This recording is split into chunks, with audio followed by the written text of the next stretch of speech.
Nearly about 20 million people are eligible to vote in Taiwan, and right now, millions across the island are voting in these crucial presidential and parliamentary elections. The result is going to be due out in just a few hours by this evening, and China and the world watching very, very closely. Now, I want to show you the three main presidential candidates. You have, let's bring it up for you on your screen, Ching-Te of the ruling Democratic Progressive Party, or the DPP. You also have Wen-je of the opposition Kuomintang, or KMT, and Wen-je of the Taiwan People's Party, or TPP. President Tsai Ing-wen is barred from running again after her 2 terms in office. Now, let's focus in on each candidate one by one. First up, Ching-Te. Ching-Te is the favorite. He is currently the vice president of Taiwan.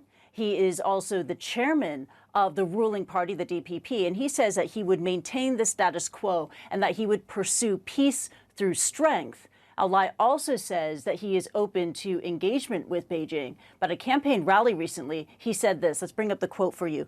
Ching-Te saying this, quote, Taiwan stands on the front line of the confrontation between democracy and totalitarianism, unquote. I should add that China has denounced DPP and denounced Lai and his views as separatist. Now, a second presidential candidate is Wen-je of the main opposition Kuomintang, or KMT. He is the mayor of New Taipei City. He is also a longtime police officer.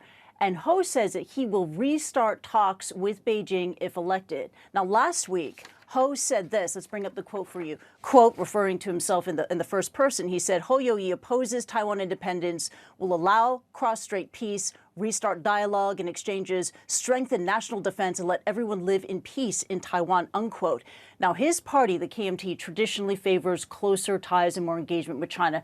But this candidate also says that only the people of Taiwan can decide their future. Now, the third presidential candidate is Wen-je of the Taiwan People's Party, the TPP. This is a party that he founded only about 5 years ago. And because the former mayor of Taipei, he was also a surgeon before he got into politics. And he and his party has had to focus on livelihood issues, pocketbook issues like low wages or the high cost of housing. And that was really resonated with the younger generation of voters.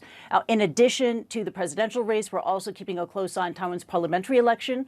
Both the DPP and the KMT have stressed the need to win a majority because a divided government would make it a lot harder for the next president to advance their agenda.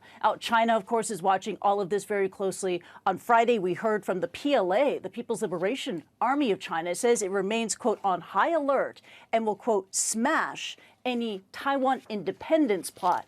China claims Taiwan as part of its territory, despite the fact it has never controlled it. Back to you.